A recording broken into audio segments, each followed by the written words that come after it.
যখন আমি সপ্তম শ্রেণীতে ছিলাম প্রথমবারের মতো আমি একটা গ্যাংয়ের সাথে পরিচিত হই। আমি এমন পর্যায়ে পৌঁছালাম যেখানে আমার বাবা বললেন, একটা কথা বলি, তুমি আমার সাথে থাকতে পারবে না। তিনি আমাকে বাড়ির কাছে একটা পার্কে নিয়ে গেলেন। তিনি গাড়িটি পার্ক করলেন, বললেন বেরিয়ে যাও। আমি গাড়ি থেকে বের হলাম এবং তিনি চলে গেলেন। এই সমস্ত ঘটনা, এই মুহূর্তগুলোতে আমি ঈশ্বরের কাছে প্রার্থনা করতাম, আমাকে সাহায্য করো, আমাকে এখান থেকে বের করো ঈশ্বর, আমি নিজেকে শুধরে নেব। সেই সময় আমি নিজেকে প্রশ্ন করতে শুরু করলাম, যিশু কি ঈশ্বর? কিন্তু যিশু তো মারা গেছেন। তিনি আমাদের একটি কুরআন দিলেন, আমরা কুরআনটি নিলাম, আমরা আমার বাড়িতে যেতাম এবং কথা বলা শুরু করতাম। অবশেষে আলো জ্বলে উঠল। আমি বললাম, যাকে যিশু ডাকতেন সেই সত্তাকে ঈশ্বর ডাকতে বেশি স্বাচ্ছন্দ্য বোধ করি। আমার মায়ের সাথে আমার ঝগড়া হতো। তিনি আমাকে বললেন, বাবা তোমার সাথে কিছু কথা আছে। আমি বললাম, ওহ, আবার শুরু হলো। তিনি বললেন, আমি তোমার সব কিছু দেখছি, তোমার বিশ্বাস অসাধারণ এবং এটি তোমার জীবনের জন্য যা করছে তা অসাধারণ, এবং আমি মুসলিম হতে চাই। আসসালামু আলাইকুম ইমাম ওয়েসলি লেব্রন। আমাদের আমন্ত্রণ গ্রহণ করার জন্য আপনাকে অনেক ধন্যবাদ। টুয়ার্ডস ইটার্নিটি সাক্ষাৎকারে স্বাগতম। ইমাম ওয়েসলি লেব্রনকে আপনার জীবন সম্পর্কে সংক্ষেপে বলবেন? ওয়ালাইকুম আসসালাম ওয়া রাহমাতুল্লাহি ওয়া বারাকাতুহু। আমাকে এখানে নিয়ে আসার জন্য জাযাকাল্লাহ খায়ের। আলহামদুলিল্লাহ, আমি আপনাদের ভাই ইমাম ওয়েসলি লেব্রন। আমি পুয়ের্টো রিকান বংশোদ্ভূত। আমি পুয়ের্টো রিকো দ্বীপ থেকে এসেছি। নিউ জার্সির প্যাসিক শহরে আমার জন্ম ও বেড়ে ওঠা। আমি একটি খ্রিস্টান পরিবার থেকে এসেছি। আমি জীবনের অধিকাংশ সময় বিশ্বাস করতাম যে যিশু ঈশ্বর, তিনি হচ্ছেন ঈশ্বরের পুত্র। হয়তো আমার মাধ্যমিক বিদ্যালয়ের বছরগুলোর আগ পর্যন্ত, যেখানে আমি ধর্ম থেকে পুরোপুরি দূরে সরে গিয়েছিলাম এবং কেবল জীবনের মধ্যে হারিয়ে গিয়েছিলাম, যেমন একজন পথহারা যুবকের মতো। পার্টি করা, মদ্যপান, ধূমপান করা, এবং তারপর প্রায় 20 বছর বয়সে আমি ইসলামের সাথে পরিচিত হই। বিশ্বাসের দিক থেকে আপনার জীবন কেমন ছিল? আপনি কি বিশ্বাস করতেন? বিশ্বাসের ক্ষেত্রে একজন পুয়ের্টো রিকান হিসেবে ক্রিশ্চিয়ানিটি আমাদের বিশ্বাসের ক্ষেত্র ছিল। বিশ্বাস করতাম যিশু ঈশ্বর ছিলেন এবং তার প্রতি আমাদের উপাসনা করতে হবে, আমাদেরকে সাহায্যের জন্য তার আশ্রয় চাইতে হবে। তাহলে স্বাভাবিকভাবেই বেশিরভাগের মতো একটি নির্দিষ্ট বিশ্বাসে জন্মগ্রহণ করা ব্যক্তি, আমি শৈশবে কখনো আমার বিশ্বাসকে প্রশ্ন করিনি। আমি আমার কিশোর বয়সে নিজের বিশ্বাসকে প্রশ্ন করা শুরু করি। কিন্তু যখন আমি আসলে কোনো সমস্যায় পড়তাম, তখনই ধর্মের কথা মনে আসতো। আপনি সমস্যায় পড়েন, আপনার জীবনে কিছু ঘটে, ও ঈশ্বর আমাকে সাহায্য করো, ঈশ্বর আমাকে রক্ষা করো, তাই না? কিন্তু আমি সত্যিই জানতাম না আমি কাকে ডাকছি। আমি কি যিশুকে ডাকবো? আমি কি ঈশ্বরকে ডাকবো? এবং সেই সময় আমি কিছুটা প্রশ্ন করতে শুরু করলাম, যিশু কি ঈশ্বর?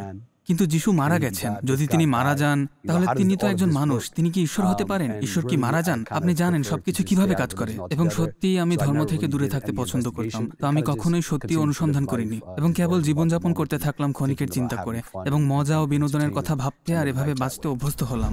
আপনি আসলে কখন গ্যাং জীবনে জড়িয়ে পড়েছিলেন? তো যখন আমি সপ্তম শ্রেণীতে ছিলাম, তখন প্রথমবারের মতো আমি আসলে একটি গ্যাংয়ের সাথে পরিচিত হই। আমার কিছু বড় চাচাতো ভাই ছিল, আমি সবসময় বড়দের সাথেই থাকতাম। আমি পরিবারের সবচেয়ে ছোট চাচাতো ভাই ছিলাম। আমার প্রথম অভিজ্ঞতা সপ্তম শ্রেণীতে ছিল, যখন আমার চাচাতো ভাই 4th স্ট্রিট পসি নামে একটা গ্যাংয়ের অংশ ছিল। তিনি আমাকে জিজ্ঞাসা করেছিলেন আমি যোগ দিতে চাই কিনা, এবং আমি বললাম হ্যাঁ, কেন নয়। কিন্তু আলহামদুলিল্লাহ, আল্লাহ আমাকে রক্ষা করেছিলেন। আমার বাসার অবস্থানের কারণে আমি সেখানে বেশি জড়িয়ে পড়িনি। আমার 19-20 বছর হওয়ার আগ পর্যন্ত আমি আর গ্যাংয়ে জড়িয়ে পড়িনি। যখন আমি প্রায় ইসলাম গ্রহণ করতে যাচ্ছিলাম, আমি জুলু নেশনে যোগ দিই। এবং জুলু নেশনের 2টি দিক আছে, এটির 2টি মুখ আছে। এটির একটি মুখ আছে যা সবাই জানে, যা হিপ হপ এবং সঙ্গীতের। এটি নিউ ইয়র্ক সিটিতে হারলেমে প্রতি মাসে একবার সভা করত। একটি ছেলে যে আমার বাড়িতে পালিত শিশুর মতো বড় হয়েছে, তিনি আমাকে তাদের সাথে পরিচয় করান, এবং তারপর আমি জীবনের গ্যাংয়ের দিকটি দেখতে পাই, কারণ এডগার, যিনি আমার বাড়িতে থাকতেন, তিনি সেই দিকের জীবনের অংশ ছিলেন। এবং তারপর আমরা সেটি নিউ জার্সিতে নিয়ে গেলাম, যেখানে আমরা থাকতাম। আমরা নিউ জার্সিতে সেই গ্যাংয়ের আমাদের নিজস্ব শাখা তৈরি করতে শুরু করলাম। তো আপনি এই পালিত ভাইয়ের বিষয়ে বলছিলেন, আপনি কি আমাদের বলতে পারেন যে আপনারা একই বাড়িতে কিভাবে এলেন, এবং তিনি কি কৃষ্ণাঙ্গ ছিলেন? পালিত শিশুটি আমার আমার মা পালিত শিশুদের বড় করতেন। আমার মা, আমার চাচি এবং আমার দাদি। এডগার পুয়ের্টো রিকান বংশোদ্ভূত, আমার মতো। আমরা বাইরে যেতাম, আমি তাকে নিয়ে বের হতাম, বাইরে আসো, চলো বের হই, কিছু সময় কাটাই, বুঝলেন তো? এবং তারপর মূলত তিনি ছিলেন, তখন সেই সময়ও আমি সদ্য কিছু খুঁজতে শুরু করছিলাম, কারণ আমি ইতোমধ্যেই কয়েকবার আমার গাড়ির দুর্ঘটনায় পড়েছিলাম। মদ পান করে গাড়ি চালিয়ে প্রায় মারা গিয়েছিলাম। আমি ক্লাবের পরে একটি মারামারিতে জড়িয়েছিলাম। আমি মাথায় আঘাত পেয়েছিলাম, এই পাশে একটি বোতল লেগেছিল, এখনো সেখানে দাগ আছে। আমি এই পাশে একটি কফি কাপের আঘাত পেয়েছিলাম, সেখানে দাগ আছে। ডাক্তার বলেছিলেন যদি এটা একটু বেশি হতো তাহলে আপনি এখানে থাকতেন না। আমি ইতিমধ্যেই জিজ্ঞাসা করেছিলাম আমার জীবনের উদ্দেশ্য কি, আমি কোথায় যাচ্ছি। আমি কি করতে যাচ্ছি, আমি কিভাবে এমন জীবনযাপন করতে পারি, বুঝছেন তো? অথবা আমি কি শুধু যা ইচ্ছা তাই করব এবং পৃথিবীর কিছুই নিয়ে চিন্তা করা লাগবে না? তখন এডগার আমাকে বলল, শোনো, চলো তোমাকে জুলু নেশনের সাথে পরিচয় করিয়ে দিই। তাদের মিটিং হয় এবং এটি একটি গ্যাং, কিন্তু একই সময় এটি হিপ হপের সাথে জড়িত। এটি আমায় আকর্ষণ করেছে এবং আমি বললাম ঠিক আছে, আমি যাব এবং দেখব। তাহলে পার্টি করা, মদ্যপান, ধূমপান করা সবকিছুই আমার জীবনে খুব প্রাসঙ্গিক হয়ে উঠেছিল। অবশ্যই আমি যতটা সম্ভব এগুলো আমার বাবার থেকে লুকালাম, কিন্তু আমার বাবা জানতেন যে আমি এই বিষয়গুলোর সাথে জড়িত। এরপর আপনি জানেন, সুবহানাল্লাহ, মদ্যপানের এই সমস্যায় হারিয়ে যাওয়া, ডিপ্রেশন এবং জীবনের জন্য একটি সমাধান খোঁজার চেষ্টা করতে আমি প্রায় একজন মদ্যপ হয়ে পড়েছিলাম। আপনার ডিপ্রেশন, আপনার মেজাজ খারাপের প্রধান কারণ কি ছিল? আপনি কি সেই বাচ্চাদের নিয়ে চিন্তিত ছিলেন যাদের দায়িত্বে আপনি ছিলেন, অথবা আপনার জীবন কোথায় যাচ্ছে তা সত্যিই না জানার কারণে? আমার প্রধান উদ্বেগ ছিল আমি জানতাম না আমি জীবনে কোথায় যাচ্ছি। আমি একটি ভালো পরিবার থেকে এসেছি, আপনি জানেন, বেশিরভাগ সময় যা প্রয়োজন ছিল তা পেয়েছি, কিন্তু আমি কিছু একটা মিস করছিলাম। আমি এমন পর্যায়ে পৌঁছালাম যেখানে আমার বাবা বললেন, একটা কথা বলি, তুমি আর আমার সাথে থাকতে পারবে না। 18-19 বছর বয়সে তিনি বললেন, তুমি আর আমার সাথে থাকতে পারবে না। আমি আমার মায়ের সাথে থাকতে পারবো না। আমার বাবা আমাকে বের করে দিচ্ছেন। আমার আর কোনো পরিবারের সদস্য নেই যাকে বলতে পারি আমি কি আপনার বাড়িতে থাকতে পারি। বাবা আমাকে বাড়ির কাছে একটি পার্কে নিয়ে গেলেন। তিনি গাড়িটি পার্ক করলেন, বললেন, তুমি অনেক কিছু করেছো বাবা, তুমি তোমার জীবনে খুব দ্রুত অনেক কিছু করে ফেলেছো, তুমি অনেক খারাপ সিদ্ধান্ত নিয়েছো। আমার একটি ভাই আছে, তোমার ভাই এবং বোন তোমার থেকে অনেক ছোট, আমি তোমাকে তাদের উপর নেতিবাচক প্রভাব ফেলতে দিতে পারি না। তিনি বললেন, আমি তোমাকে ভালোবাসি, কিন্তু আমি নিরুপায়, আমি তোমার জন্য কিছুই করতে পারি না। তিনি বললেন, এই $100 নাও। সেই সময় প্রতি সপ্তাহে $100 বা $50 একটি ঘর ভাড়া নেওয়া সম্ভব ছিল। তিনি বললেন, তুমি $50 প্রতি সপ্তাহে একটি ঘর ভাড়া পাবে, তুমি সেখানে থাকো, এবং যদি আমি তোমাকে সাহায্য করতে পারি আমি করব। তোমার চাকরি আছে, কিন্তু আপাতত এটুকুই আমি করতে পারি। তিনি আমাকে বললেন, বেরিয়ে যাও। আমি গাড়ি থেকে বের হলাম এবং তিনি চলে গেলেন। আমি সেদিন পার্কে বসে কাঁদছিলাম, ভাবছিলাম আমি আমার জীবনের সাথে কি করতে যাচ্ছি। আমি সেই মুহূর্তগুলোতে ফিরে যেতাম এবং সত্যি এমন এক পর্যায়ে পৌঁছেছিলাম যেখানে আমি ভাবছিলাম আমি কোথায় যাব, আমি কি করব, মানে আমার কোনো ধারণা নেই। আপনার জীবনের এই পর্যায়ে আপনি এই আন্দোলনে যোগ দেওয়ার সিদ্ধান্ত নেন, এমনটাই কি ঘটেছিল? হ্যাঁ, তো যখন আমি জুলু নেশনে যোগ দিলাম, এটি একটি সভায় ছিল এবং আমি এডগারের মাধ্যমে আব্দুল আজিজ নামের একজন ভাইয়ের সাথে পরিচিত হই। এডগার এবং তিনি সংযুক্ত ছিলেন, তিনি গ্যাংয়ের নেতা ছিলেন। এডগার ছিল তার অধীনে একজন সৈনিক। তারা একে অপরকে দেখলো, তারা একে অপরকে আলিঙ্গন করলো। আমি তোমাকে বছরের পর বছর দেখিনি, তুমি কোথায় ছিলে, তুমি কেমন আছো, এবং এইসব। এটি ছিল আব্দুল আজিজের সেদিন উপস্থিত সকলের জন্য একটি বক্তৃতা দেওয়ার পর। আব্দুল আজিজ বললেন, শোনো, তোমরা কি আমাকে ব্রঙ্কসে নিয়ে যেতে পারো? আমাকে বাড়িতে নিয়ে যাও, আমি তোমাদের সাথে কথা বলতে চাই। এডগার আমার দিকে তাকিয়ে বলল, আমরা কি তাকে নিয়ে যেতে পারি? আমি বললাম, আচ্ছা, আমি ড্রাইভ করব। তাহলে আমরা তাকে ব্রঙ্কসে নিয়ে গেলাম। তিনি আমাদের তাওহিদ সম্পর্কে বলা শুরু করলেন এবং আমি ভাবলাম, তাওহিদ কি? এটি কি? আল্লাহর একত্ব। আপনি কি বলছেন, এক আল্লাহ? এর মানে কি? এর মানে হলো স্বর্গ ও পৃথিবীর স্রষ্টা। যিশু আল্লাহর পুত্র নয়, যিশু আল্লাহর একজন নবী, তাকে মানব জাতির কাছে পাঠানো হয়েছে নির্দেশনা দেওয়ার জন্য। আপনি জানেন, এবং এটি আমরা মুসলিম হিসেবে বিশ্বাস করি। তিনি আমাদের একটি কুরআন দিলেন এবং আমাকে আমার প্রথম বইটি দিলেন, কিতাবুল তাওহিদ, ডক্টর বিলাল ফিলিপসের লেখা তাওহিদের বই, আল্লাহর একত্বের বই। তাহলে আমি, এডগার এবং আমার আরেক বন্ধু টনি, আমরা তিনজন সবসময় একসাথে থাকতাম। আমরা কুরআনটি নিলাম, আমরা আমার বাড়িতে যেতাম এবং কুরআন পড়তাম। আমরা কথা বলা শুরু করলাম, এটি কি নিয়ে, এবং ওটা কি নিয়ে, আর এটি কি নিয়ে। আমরা আলোচনা করতে শুরু করলাম। তারপর সেই সময় আমরা অন্যান্য ধর্মের দিকে নজর দিতে শুরু করলাম, কারণ আমি কিছুটা সন্দেহপ্রবণ ছিলাম, তাই না? আমি বললাম, অপেক্ষা করো, আমি জানি না। আমার বন্ধু টনি, সে জেলে ছিল, সে জেলে মুসলিমদের সাথে দেখা করেছিল, সে মোহাম্মদ সাল্লাল্লাহু আলাইহি ওয়াসাল্লাম সম্পর্কে জানতো। সে বলল, সঠিক ইসলাম হলো মোহাম্মদ সাল্লাল্লাহু আলাইহি ওয়াসাল্লামের দিক, যিনি আরব ছিলেন। আমি বললাম, তুমি কিভাবে জানো? তুমি মোহাম্মদ আরবকে পেয়েছো, এলাইজা মোহাম্মদও রয়েছে, কালো মোহাম্মদও রয়েছে, আমরা কিভাবে জানবো কোনটি সত্য? তিনি বললেন, আমি তোমাকে বলছি এটি আরবের। আমি বললাম, না না না, আমাদের পড়তে হবে। আমরা সেই বিষয়ে পড়া শুরু করলাম। আমরা নিগার থেকে ঈশ্বরের দিকে নামক একটি বই পড়া শুরু করলাম। সুবহানাল্লাহ। বেশিরভাগ সময় আমি বাইবেলে নিজেকে ডুবিয়ে রাখলাম। আমি বললাম, আমি জন্মেছি খ্রিস্টান, আমি কিছুই গ্রহণ করতে পারি না যতক্ষণ না আমি অন্তত খ্রিস্টান ধর্মকে একটি সুযোগ দিই। আমি বাইবেলটি প্রথম থেকে শেষ পর্যন্ত পড়লাম। যখন আমি বাইবেল পড়ছিলাম, আমি অবাক হয়ে গেলাম। বাইবেলে যা কিছু বলা হয়েছে, কুরআনও আমাকে তা বলছে। আমি বললাম, সুবহানাল্লাহ, এতে বলা হয়নি যিশু আল্লাহ, এতে বলা হয়নি তিনি আল্লাহর পুত্র। আমরা এত বছর ধরে এটি কেন করছি, কেন? এবং আমি আমার পরিবারে যেতাম, দেখো এখানে কেন? আমার দাদি, যিনি সবচেয়ে ধার্মিক ছিলেন, আমি বললাম, দাদি, এই আয়াতটি পড়ুন। তিনি পড়তেন এবং বলতেন, না না না, তুমি আমাকে ধোঁকা দিতে চাচ্ছ, আমি এ বিষয়ে কথা বলতে চাই না। তিনি আমার সাথে কথা বলতে ভয় পেতেন। আমি বললাম, আমি তোমাকে ধোঁকা দিতে চাইছি না, আমি জানতে চাই, আমি সত্য জানতে চাই, এবং যদি তুমি জানো আমাকে বলো।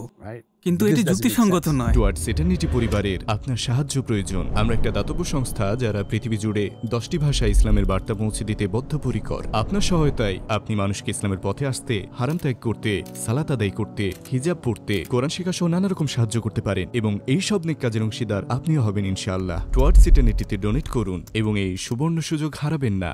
এবং বাইবেল সম্পূর্ণ পড়ার পরে এই যাত্রার মাধ্যমে এবং বাইবেলের পাশাপাশি কোরআন পড়ার সময় আমি অবশেষে সেই পর্যায়ে পৌঁছালাম যেখানে যিশু ক্রুশে ছিলেন। তিনি বললেন, আমার ঈশ্বর, তুমি আমাকে কেন পরিত্যাগ করলে? আমি খ্রিস্টান এবং মুসলিমদের মধ্যে একটি আলোচনা করছিলাম। মানে পাদ্রী বললেন যিশু ঈশ্বরের পুত্র এবং যিশু ঈশ্বর। আমি পরে অপেক্ষা করলাম, বললাম, শুনুন, আপনার জন্য একটি প্রশ্ন আছে। আমি বললাম, আমার একটা সমস্যা আছে, আমার বিশ্বাস এখন ভেঙে পড়েছে, আমার একটি সমস্যা আছে। আমি বাইবেল পড়েছি, বাইবেলে যে যিশু ক্রুশে বলেন, আমার ঈশ্বর, তুমি আমাকে কেন পরিত্যাগ করেছ?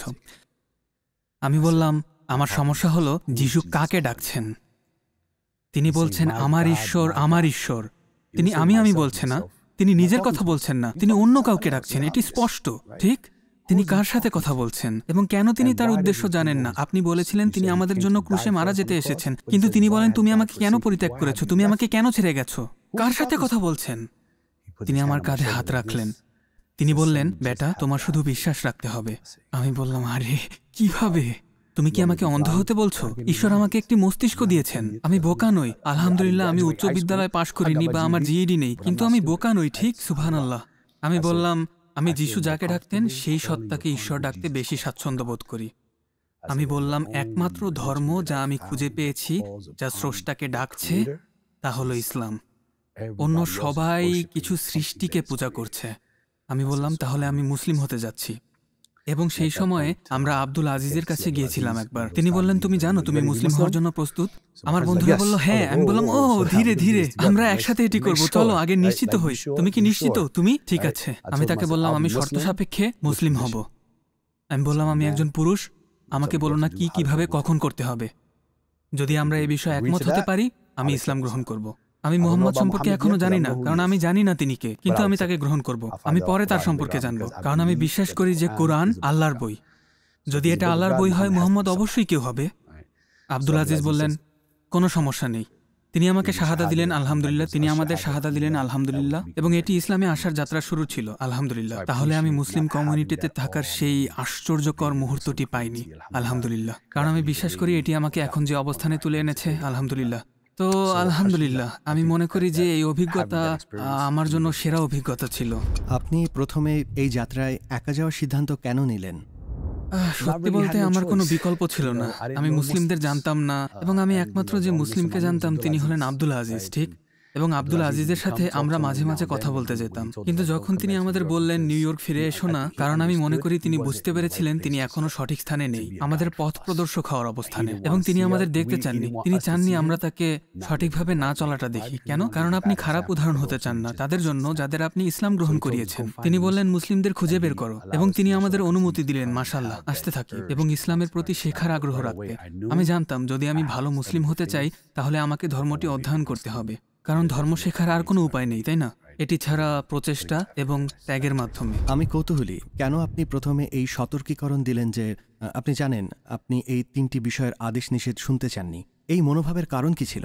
আমি নিজেকে জানতাম যদি তিনি আমাকে বলতেন তুমি একটা গার্লফ্রেন্ড রাখতে পারবে না, আমি বলবো তাহলে আমি মুসলিম হতে চাই না, আমার একটি গার্লফ্রেন্ড দরকার। তোমার মদ্যপান বন্ধ করতে হবে। আমি এখনো মদ্যপান বন্ধ করার জন্য প্রস্তুত নই। তুমি গাঁজা ধরতে পারবে না। কেন? এমন কিছু যা আমার কাছে অর্থহীন মনে হতো। তাহলে আমি তাকে জানাতে একটি সতর্কীকরণ দিলাম, দেখো যদি তুমি আমাকে নিয়ম এবং বিধি দাও আমি তার জন্য প্রস্তুত নই। ঠিক, আমি রাস্তায় থাকতাম, আমার জীবনে অনেক কিছু চলছে। আলহামদুলিল্লাহ, আমি আল্লাহকে আমার জীবনে গ্রহণ করছি। এখন আমাকে এর বাইরে নিয়ে যেও না, আমার এর প্রয়োজন, কিন্তু অন্য সব কিছু নিয়ম এবং বিধি আমি এই মুহূর্তে আমার জীবনে রাখতে পারছি না। আমি মনে করি আব্দুল আজিজ ইসলামে ফিরে এসেছিলেন, তিনি এটি বুঝতেন, তিনি সেই মুহূর্তে আমার প্রয়োজন বুঝতেন এবং তিনি আমাকে বেড়ে ওঠার জায়গা দিলেন। আমার মনে পড়ে আমি সেখানে বসে ইব্রাহিমের গল্প ভাবছিলাম। যেখানে তিনি তার লোকদের বলছেন সূর্য আমার প্রভু, চাঁদ আমার প্রভু, তারা আমার প্রভু, আমার প্রভু হলেন সবকিছুর স্রষ্টা। এবং আমি সেখানে বসে এটি ভাবছিলাম এবং আমি বললাম, আর কতবার, আমি নিজেকে বলছি, আল্লাহ তোমাকে আর কতবার সুযোগ দেবে? তুমি প্রায় মারা গিয়েছিলে, তুমি প্রায় জেলে গিয়েছিলে, তোমার সন্তান আছে, তুমি তোমার জীবনে অনেক কিছু অতিক্রম করেছো এবং তুমি একই কাজ করছো। তুমি এখন এখানে বসে গাঁজা ধরছো, মদ্যপান করছো, লা ইলাহা ইল্লাল্লাহ মুহাম্মাদুর রাসূলুল্লাহ বলার পরেও এটি কখন থামবে? আমি আমার বন্ধুদের দিকে তাকালাম এবং বললাম, তোমাদের চলে যেতে হবে। তারা বলল, কি? সবকিছু ঠিক আছে, তুমি মদ্যপ? আমি বললাম, না, আলো অবশেষে জ্বলে উঠেছে, তোমাদের সকলকে আমার জীবন থেকে যেতে হবে, কারণ যদি আমি তোমাদের আমার জীবনে রাখি, আমার কখনো পরিবর্তন হবে না। চলে যাও। এবং তারপর আমি আমার বন্ধুদেরকে বাদ দিয়ে দিলাম। শুধু বন্ধুদেরই নয়, আমি পরিবারকেও দূরে সরিয়ে দিলাম, কারণ আমার কিছু চাচাতো ভাই, আমি জানতাম যদি আমি তাদের সাথে থাকি, আমি এখনো গাঁজা ধরবো, মদ্যপান, পার্টি, নারীদের সঙ্গে সময় কাটাবো, সবকিছুই। এবং আমি মসজিদে গেলাম এবং মসজিদ আমার বাড়ি হয়ে গেল। আমি কাজ থেকে বের হয়ে মসজিদে যেতাম। আমি মসজিদে থাকতাম যতক্ষণ না তারা দরজা বন্ধ করতো এবং বলতো যে আমি সেখানে থাকতে পারবো না। তারপর আমি বাড়ি যেতাম। আমি এটি প্রতিদিন করতাম, সম্ভবত 1 বা 2 বছর। এতটাই যে আমার স্ত্রী, যার সাথে আমি তখন বিয়ে করেছিলাম, এখনও সে আমার স্ত্রী, মাশাআল্লাহ 25-26 বছর পরেও, তিনি বললেন, এখন আমি জানি কেন আমি এত নিঃসঙ্গ ছিলাম, কারণ তুমি সবসময় মসজিদে ছিলে এবং আমি বাড়িতে একা ছিলাম। তিনি বলেন, কিন্তু আমি বুঝি তো তোমার এর প্রয়োজন ছিল, এটি একমাত্র জিনিস যা তোমাকে পরিবর্তন করতে সাহায্য করেছে। আমি বলি শুধু ইসলামই আমার জীবন বাঁচায়নি, বরং মসজিদও আমার জীবন বাঁচিয়েছে, কারণ যদি আমার যাওয়ার জন্য একটি স্থান না থাকতো, আমি সম্ভবত আজকের মতো মুসলিম হতাম না। আপনার স্ত্রী, তিনি কি আপনার পরে মুসলিম হয়েছিলেন? আমার স্ত্রী, যখন আমি 1998 সালে ইসলাম গ্রহণ করি, মাশাআল্লাহ, তিনি 3 বা 4 মাস পরে মুসলিম হন। তাহলে আপনার পরিবার, তাদের প্রতিক্রিয়া কি ছিল? আপনার বাবা, আপনার মা, আপনার ভাই? আমার বাবা খুশি ছিলেন। আমার বাবা বলেন, এখন আমি রাতে ঘুমাতে পারি, আমি ঘুমাতে পারি নিশ্চিন্তে, কারণ আগে যখন আমার ছেলে বাড়ি থেকে বের হতো, আমি ঘুমাতে পারতাম না, কারণ আমি জানতাম না সে ফিরে আসবে কিনা। যখন আমি মুসলিম হলাম, আমার বাবা বললেন, যদি এটি তোমাকে ভালো মানুষ হতে সাহায্য করে, আমি সমর্থন করি। আমার মা ভিন্ন ছিলেন। আমার মা, আমরা লড়াই ঝগড়া করতাম। সেই সময় আমি তার সাথে কিছুটা সময় কাটাচ্ছিলাম। আমি তার সাথে কিছুটা সময় কাটাতে ফিরে গিয়েছিলাম, খুব অল্প সময়ের জন্য। তিনি আমাকে বের করে দিলেন। আমি বললাম, ঠিক আছে, যা হবে। আমি কিছু সময়ের জন্য আমার বাবার বাড়িতে ফিরে গেলাম, আলহামদুলিল্লাহ। কিন্তু সুবহানাল্লাহ, তার 20 বছর পরে অনেক কাজে জড়িত হয়ে ফিরে আসা মুসলিমদের সাথে কাজ করে, দাওয়াতে কাজ করে, একটি মানবিক সংস্থায় থাকা যা সারা বিশ্বে ঘুরে মানুষকে সাহায্য করা, আমার মা 5 বছর আগে এটি দেখেছিলেন। তিনি আমাকে বললেন, বাবা, আমি তোমার সাথে কথা বলতে চাই।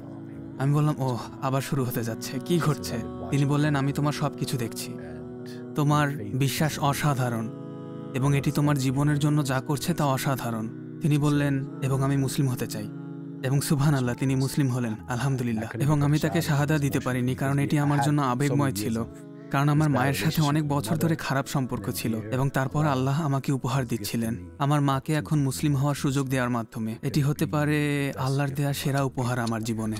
আমরা কি আশা করতে পারি একজন ব্যক্তি মুসলিম হলে সবকিছু পরিবর্তন ঘটবে? বাস্তবতা হলো, আপনি একজন ব্যক্তির পরিবর্তন আশা করতে পারেন না যখন সে শাহাদা গ্রহণ করে। অন্তত প্রায়ই আমার একটি সবচেয়ে বড় সমস্যা হলো, বিশেষ করে জন্মগত মুসলিমদের সাথে, তারা আশা করে যে ব্যক্তিটি তাদের জীবন পরিবর্তন করবে। আমি আপনাকে একটি উদাহরণ দেব। সম্প্রতি একটা স্প্যানিশ মহিলা, যিনি ইংরেজি বলেন না, তিনি আমার একটি ভালো বন্ধুর সাথে শাহাদা গ্রহণ করেন। তিনি মসজিদে যান এবং মসজিদ তাকে জিজ্ঞেস করে, তিনি কি বিবাহিত? তিনি বলেন, হ্যাঁ, আমি 36 বছর বিবাহিত, আমার সন্তানদের বড় করেছি, মাশাআল্লাহ।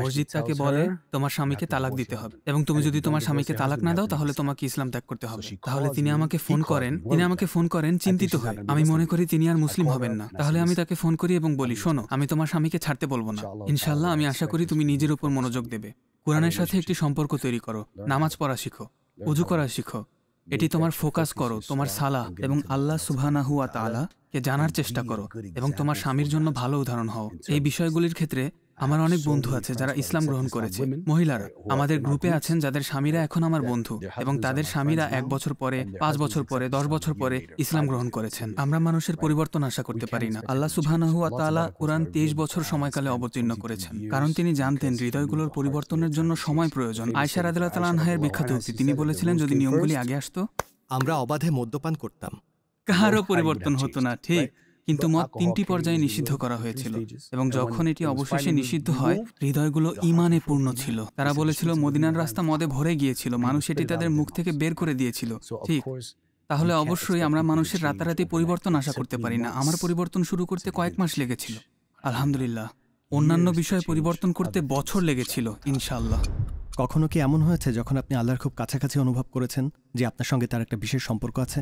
যে মুহূর্তে আমি সম্ভবত আল্লাহ সুবহানাহু ওয়া তাআলার সবচেয়ে কাছাকাছি অনুভব করেছি, সেটি ছিল যখন আমি প্রথমবার বিদেশে যেতে সক্ষম হয়েছিলাম, যখন আমি মদিনা বিশ্ববিদ্যালয়ে ভর্তি হয়েছিলাম এবং আমি নবী সাল্লাল্লাহু আলাইহি ওয়াসাল্লামের মসজিদে প্রবেশ করলাম এবং আপনি সেখানে প্রথমবারের মতো আজান শুনতে পান, যা আপনি এতদিন ধরে টেপ, ক্যাসেট এবং ইন্টারনেটে শুনে আসছেন। এবং সুবহানাল্লাহ, আপনি চারপাশে তাকান এবং মসজিদের সৌন্দর্য দেখতে পান এবং আপনি ভাবতে শুরু করেন, আপনি জানেন সুবহানাল্লাহ, এটি সেই স্থান যেখানে আমাদের প্রিয় নবী সাল্লাল্লাহু আলাইহি ওয়াসাল্লামের কাছে ওহী এসেছিল। এবং তারপর কাবায় যাওয়ার সুযোগ পাওয়া। আমি শপথ করছি, যখন আমি প্রথমবার কাবায় গিয়েছিলাম, সুবহানাল্লাহ, এটি মনে হচ্ছিল যেন আমি একটি মিরাজ দেখছি। যেমন এটি কি অদৃশ্য হয়ে যাবে, এটি কি সেখানে থাকবে না, আমি সত্যিই এখানে আছি, সুবহানাল্লাহ। এবং আপনি কিছুই করতে পারেন না, কাঁদতে শুরু করেন এবং আপনি কাঁদতে শুরু করেন এবং খুব আবেগপ্রবণ হয়ে পড়েন। এটি প্রতিবারই ঘটে যখন আমি যাই এবং আমি মনে করি এটি আল্লাহ সুবহানাহু ওয়া তাআলার সাথে আমার সবচেয়ে বিশেষ মুহূর্ত, যখন আমি সেখানে সেই মুহূর্তে সেই সময়ে জানতে পারি যে এটি আমার জীবনের উদ্দেশ্য। তো শেষ কথা, যদি আপনি বিশ্বের সকল অমুসলিমদের সাথে কথা বলার সুযোগ পান, আমার মতে বিশেষ করে লাতিনোদের, আপনি কি বলতে চান, যদি আপনার কাছে কয়েকটি মুহূর্ত থাকে? একটা জিনিস যা আমি বলতে চাই এবং সেরা পরামর্শ যা আমি আপনাকে দিতে পারি, তা হলো আপনি যে ভাষায় বুঝতে পারেন সে ভাষায় কুরআন পড়ুন এবং এটি একটি খোলা মনে, একটি খোলা হৃদয়ে আপনার আত্মার সাথে পড়ুন। যা পড়ছেন তা গ্রহণ করার জন্য প্রস্তুত করুন এবং যদি আপনি এটি করেন, আমি প্রায় নিশ্চিত করতে পারি যে প্রথমত আপনি বইটি বন্ধ করতে পারবেন না, দ্বিতীয়ত যখন আপনি বইটি বন্ধ করবেন আপনি আবার ফিরে আসার জন্য আকুল হবেন এবং আপনি যা পড়ছেন তা আবার পড়তে চান, এবং তৃতীয়ত এটি আপনাকে এমনভাবে প্রভাবিত করবে যা আপনি আগে কখনো কল্পনা করেননি। হয়তো একদিন আমরা আপনাকে আমাদের পাশে নামাজ পড়তে দেখতে পাবো। ইমাম ওয়েসলি লেব্রন, আপনার সুন্দর এবং আন্তরিক উত্তরগুলোর জন্য ধন্যবাদ। আল্লাহ আপনাকে পুরস্কৃত করুন এবং আপনাকে রক্ষা করুন, আমিন। এবং আল্লাহ আমাদেরকে জান্নাতে মিলিত হতে দিন, ইনশাআল্লাহ। আমিন ইয়া রাব্বুল আলামিন। জাযাকাল্লাহ খায়ের।